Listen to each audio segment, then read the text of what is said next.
एक दिन काफ़ी लंबे समय के बाद अनु ने महक को फ़ोन किया और बोली, महक जब तुम दिल्ली आना तो मुझसे मिलने ज़रूर आना। हाँ मिलते हैं, कितना लंबा समय गुजर गया है, मुलाकात ही नहीं हुई है हमारी।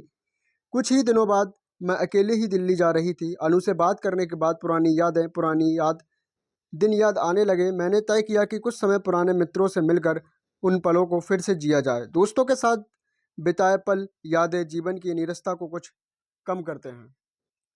शादी के बाद जीवन बहुत बदल गया। बचपन के दिन यादें बहुत कुछ पीछे छूट गया था। मन पर जमी हुई समय की धूल साफ होने लगी।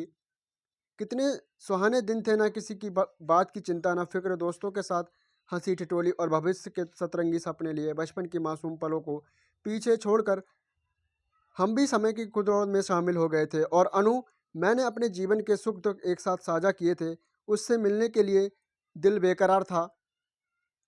मैं दिल्ली पहुंचने का इंतजार कर रही थी। दिल्ली पहुंचते ही मैंने सबसे पहले अनु को फ़ोन किया। वो स्कूल से पढ़ाती, नौकरी में समय निकालना भी मुश्किल भरा काम है। अनु, मैं आ गई हूँ, बताओ कब मिलोगी तुम घर ही आ जाओ, आराम से बैठेंगे, सबसे मिलना भी हो जाएगा। नहीं यार, घर पर नहीं मिलेंगे, ना तुम्हारे घर ना ही मेरे घर। शाम को 3 बजे मिलते हैं। मैं स्कूल समाप्त होने के बाद सीधे वहीं आती हूँ, कॉफ़ी हाउस अपने वही पुराने रेस्टोरेंट में। ठीक है, शाम को मिलते हैं। आज दिल में न जाने क्यों अजीब सी बेचैनी हो रही थी।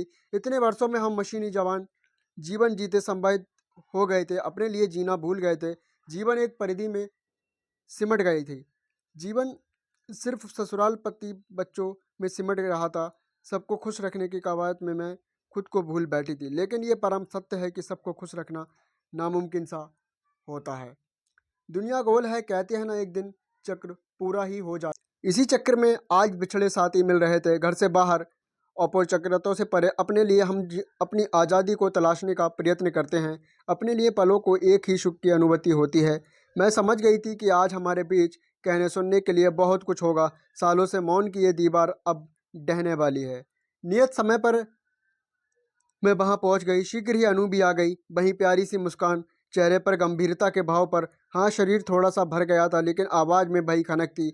आंखें पहले की तरह प्रश्नों को तलाशती हुई नजर आ गईं, जैसे पहले सपनों को तलाशती थी। समय ने अपने अनुभव की लकीरें चेहरे पर खींची दी थी। वह देखते ही गले मिली तो मौन की जमी हुई बर्फ स्वतः ही पिघलने लगी। कैसी हो अनु, कितने वर्षों बाद तुम्हें देखा है, और तुम तो बिल्कुल भी नहीं बदली। कहाँ यार, मोटी हो गई हुई। तुम बताओ कैसी हो, तुम्हारी ज़िंदगी तो मज़े में गुजर रही है। तुम जीवन में कितनी सफल हो गई हो। चलो आराम से बैठते हैं। आज बरसों बाद भी हमें संवेदनहीनता का एहसास नहीं हुआ। बात जैसे वैसे ही शुरू हो गई। जहाँ ख़त्म हुई थी, अब हम रेस्टोरेंट में अपने लिए कोना तलाश रहे थे, जहाँ हमारे संवादों में किसी की दखल अंदाजी ना हो। इसलिए फितरत होती है कि वो भीड़ में भी अपना कोना तलाश लेता है। कोना जहाँ आप सबसे दुबक कर बैठे, जैसे कि आसपास बैठी चार निगाहें भी उस अदृश्य दीवार को भेद ना सके। वैसे ये सब मन का भ्रम जाल ही है। आखिरकार हमें कोना मिल ही गया। रेस्टोरेंट के ऊपरी भाग में कोने की खाली मेज जैसे हमारा ही इंतजार कर रही थी। ये कोना दिल को सुकून दे रहा था। चाय नाश्ते के ऑर्डर देने के बाद अनु सीधे मुद्दे पर आ गई। बोली, और सुनाओ कैसी हो। जीवन में बहुत कुछ हासिल कर लिया है, आज इतना बड़ा मुकाम, पति और बच्चे, सब मनफक मिल गए हैं तुम्हें, बहुत खुशी की बात है। ये सुनते ही महक की आंखों में दर्द की लहरें चुपक से आ गईं। वो पलकों के चोर कुछ नम से हो गए। एक मुस्कान का बनावटीपन कायम रखने की चेष्टा में चेहरे के मिश्रित हाव भाव कुछ अनकही कहानी बयां कर रही थी। बस अनु, सब ठीक है, अपने अकेलेपन से लड़ते हुए सफ़र तो तय कर रही हूँ। जीवन में बहुत उतार चढ़ाव देखे हैं। तुम तो खुश हो ना, नौकरी करते हो, अच्छा कमा रही हो, अपनी ज़िंदगी अपने हिसाब से जी रही हो, सब कुछ अपनी पसंद का मिला है, और क्या सुख चाहिए। मैं तो बस यही समय काटने के लिए लिखने पढ़ने लगी। मैंने बात को घुमाकर उसका हाल जानने की कोशिश करनी चाहिए। मैं भी बढ़िया हूँ, जीवन कट रहा है। मैं पहले भी अकेली थी, आज भी अकेली हूँ। हम साथ जरूर हैं, पर कितनी अलग राहें हैं, जैसे नदी के दो किनारे। यथार्थ की पथरीली ज़मीन बहुत कठोर है, पर जीना पड़ता है, इसलिए मैंने खुद को काम में डुबो दिया है।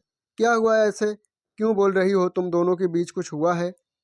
नहीं यार, पूरा जीवन बीत जाए तो भी एक दूसरे के समझ नहीं सकेंगे। कितने वैचारिक मतभेद, शादी का चरम प्रेम, पता नहीं कहाँ 1 साल ही खत्म हो गया। अब पछतावा होता है। सच है, इंसान प्यार से अंधा हो जाता है। हाँ, सही कहा, सब एक ही नाव पर सवार होते हैं, पर पारिवारिक के लिए जीना पड़ता है। हाँ, तुम्हारी बात सही है, पर ये समझौते अंतहीन होते हैं जिन्हें निभाने में ज़िंदगी का ही अंत हो जाता है। तुम्हें तो शायद कुदरत से ये सब मिला है, पर मैंने तो अपने पैरों पर खुद कुल्हाड़ी मारी है, प्रेम विवाह जो किया है।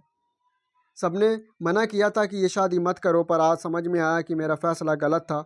यार, विनय का व्यवहार समझ से परे है। रिश्ता टूटने की कगार पर है, उसके पास मेरे लिए समय ही नहीं है, या फिर वो देना ही नहीं चाहता।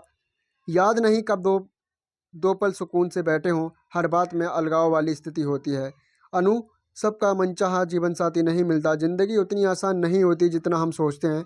सुख अपरिभाषित है, रिश्ते निभाना इतना भी आसान नहीं है। हर रिश्ता आपसे समय त्याग मांगता है। पति के लिए जैसे पत्नी उनकी संपत्ति होती है, जिस पर जितनी चाहे मर्जी चला लो। हम पहले माता पिता की मर्जी से जीते थे, अब पति की मर्जी से जीते हैं। शादी समझौते का दूसरा नाम ही है। हाँ, कभी कभी मुझे भी गुस्सा आता है तो माँ से शिकायत कर देती हूँ, पर अब मैंने स्थिति को स्वीकार करना सीख लिया है। अब दुख नहीं होता। तुम भी हौसला रखो, सब ठीक हो जाएगा। नहीं महक, अब उम्मीद बाकी नहीं है। शादी करो तो मुश्किल करो, मुश्किल ना करो तो भी मुश्किल। सबसे शादी ही अंतिम पड़ाव क्यों लगता है? मैंने समझौता कर लिया है कि रोने धोने से समस्या हल नहीं होगी। अनु, तुम्हारे पास तो कला का हुनर है, और उसे निखारो, अपने शौक पूरे करो। एक ही बिंदु पर खड़ी रहोगी तो घुटन होने लगेगी। एक बात बताओ कि एक आदमी किसी के सुख का पैमाना हो सकता है? कैसे हो सकता है? अरेंज मैरिज से पक पक सहमति होती है। यहाँ हर रिश्ता आग की दहलीज पर खड़ा होता है। हर कोई आपसे संतुष्ट नहीं होता। महक, बात तो तुम्हारी सही है, पर विवाह में कोई एक व्यक्ति किसी दूसरे के जीने का मापदंड कैसे तय कर सकता है? समय बदल गया है, कानून में भी दंड का प्रावधान है। हमें अपने अधिकारों के लिए सजग रहना चाहिए। तो दोस्तों, हमारी कहानी का एंड यहीं पे होता है। तो मिलते हैं आपको नेक्स्ट वीडियो में। अगर आपको हमारी कहानी का कोई पार्ट अच्छा लगे तो हमारे चैनल को सब्सक्राइब करें और वीडियो को लाइक करें। जब तक के लिए जय हिंद दोस्तों।